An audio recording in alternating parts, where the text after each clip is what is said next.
Viewers, আশা করি ভালো আছেন, সুস্থ আছেন। আমাদের আজকের বিষয় 7 সেগমেন্ট ডিসপ্লে কি, এটি কিভাবে কাজ করে, এর অভ্যন্তরীণ গঠন ও এর প্রকারভেদ সম্পর্কে।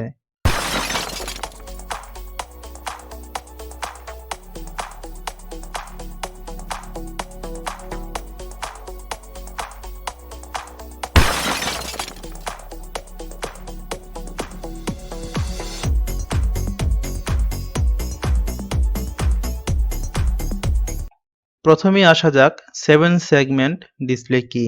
সেগমেন্ট অর্থ হচ্ছে অংশ, আর 7 হচ্ছে 7। এখানে দেখুন এর 7টি অংশ রয়েছে এবং এটি একটি সুবিন্যস্তভাবে রয়েছে। তাহলে আমরা বলতে পারি 7 সেগমেন্ট ডিসপ্লে হচ্ছে এমন 7টি অংশের সুবিন্যস্ত প্রক্রিয়া যার মাধ্যমে ইংরেজি গাণিতিক অঙ্ক বা সংখ্যা প্রদর্শন করা যায়। এখানে 0 থেকে 9 পর্যন্ত অঙ্ক দেখানো হয়েছে। 7 সেগমেন্ট ডিসপ্লের এক একটি সেগমেন্টকে ইংরেজি লেটার দ্বারা চিহ্নিত বা আইডেন্টিফাই করা হয়। এর প্রথমটি হচ্ছে এ, এরপর বি, সি, ডি, ই, এফ, জি।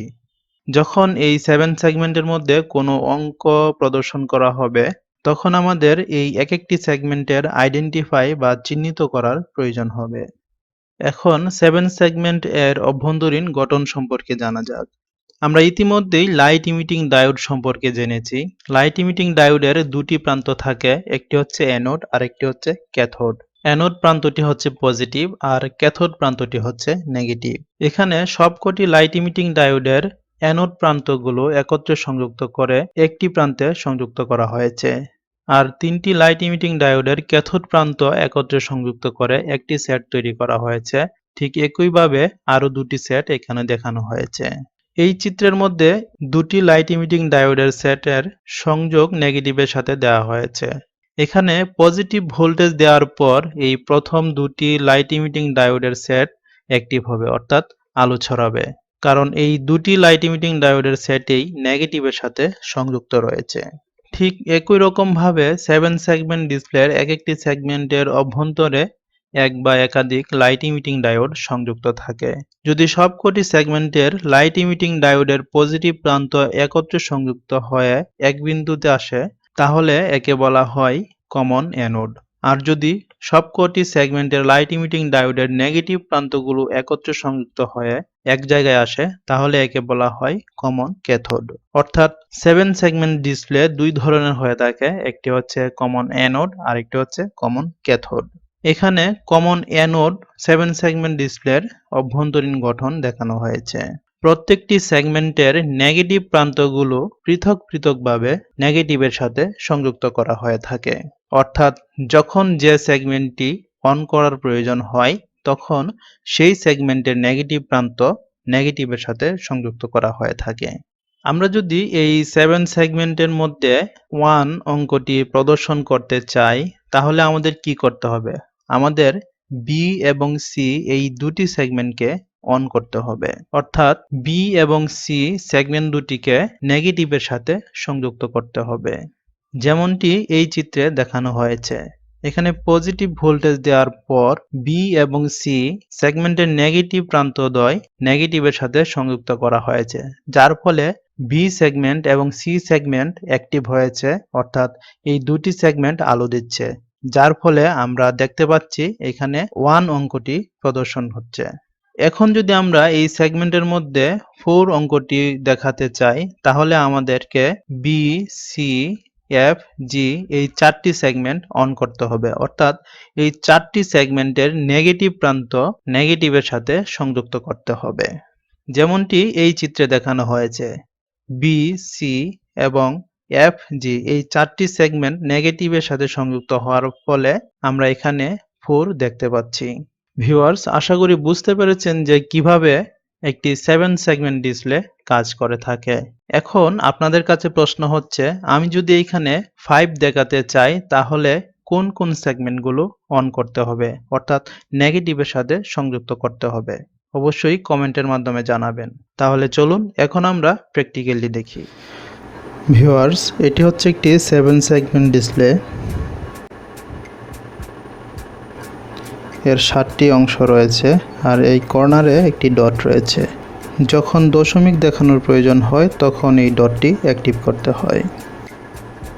এর পিছনে এই পাশে 5টি এবং এই পাশে 5টি পিন রয়েছে। এই 5টি পিনের মধ্যে একটি পিন হচ্ছে কমন, আর বাকিগুলো ডাটা অর্থাৎ ABCD সেগমেন্টের নেগেটিভ প্রান্ত। এই পাশেও একটি কমন পিন রয়েছে, অর্থাৎ উভয় পাশে একটি কমন পিন রয়েছে, আর বাকিগুলো হচ্ছে নেগেটিভ অথবা পজিটিভ প্রান্ত।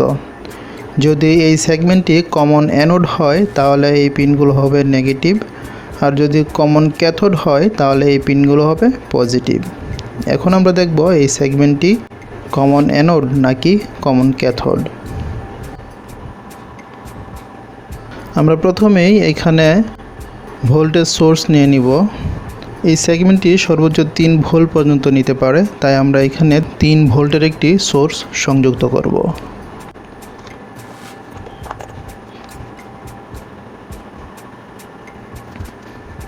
এখন আমরা 7 সেগমেন্টের যে কোনো একটি পিনের মধ্যে সোর্সের একটি প্রান্ত অর্থাৎ পজিটিভ অথবা নেগেটিভ স্থির রাখব। স্থির রাখার পর এখন আমরা নেগেটিভ দিয়ে সেগমেন্টের এক একটি পিন স্পর্শ করব।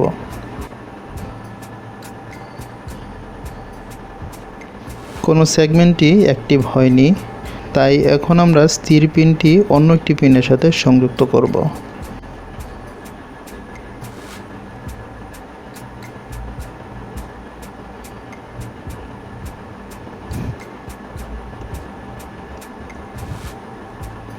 দেখুন একটি সেগমেন্ট অ্যাক্টিভ হয়ে গেছে, একাধিক সেগমেন্ট অ্যাক্টিভ হচ্ছে, অর্থাৎ এই সেগমেন্টটি হচ্ছে কমন অ্যানোড। যেহেতু আমরা পজিটিভ স্থির রেখেছি এবং নেগেটিভ ভিন্ন ভিন্ন পিনে সংযুক্ত করার পর ভিন্ন ভিন্ন সেগমেন্ট অ্যাক্টিভ হচ্ছে, তাই আমরা বলতে পারি যে এই সেগমেন্টটি হচ্ছে কমন অ্যানোড সেগমেন্ট। এখন আমরা দেখব যে এই সেগমেন্টের কোন পিনটি A, B, C এগুলো আমরা শনাক্ত করব। প্রথমেই আমরা এই সেগমেন্টটি দেখি, এটি হচ্ছে G, অর্থাৎ মাঝখানে আমরা G পেয়েছিলাম। এটি হচ্ছে F, এটি হচ্ছে A, এটি হচ্ছে B, এটি হচ্ছে ডট, এরপর হচ্ছে C, D, E, অর্থাৎ আমরা সব কটি সেগমেন্টই পেয়ে গেছি। এখন যদি আমরা এই সেগমেন্টের মধ্যে 1 দেখাতে চাই তাহলে আমাদেরকে B এবং C এই দুটি সেগমেন্ট নেগেটিভের সাথে সংযুক্ত করতে হবে। তাহলে আমরা পেয়েছিলাম এটি B এবং C পেয়েছি ডটের পাশের যে লেগটি রয়েছে সেটি।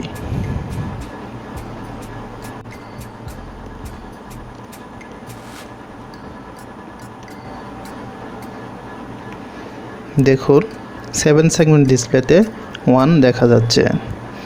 এখন যদি আমরা এই 7 সেগমেন্টে 3 দেখাতে চাই তাহলে আমাদেরকে আরও যোগ করতে হবে A, G এবং D।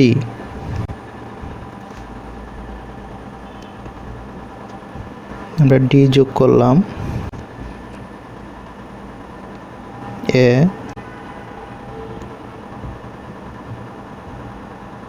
এবং G।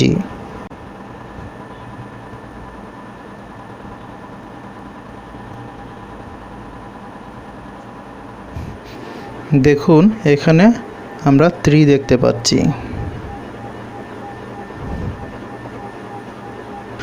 ভিউয়ার্স, আশা করি বুঝতে পেরেছেন যে কিভাবে একটি 7 সেগমেন্ট ডিসপ্লে কাজ করে এবং এর মধ্যে কিভাবে সংখ্যা দেখানো হয়ে থাকে।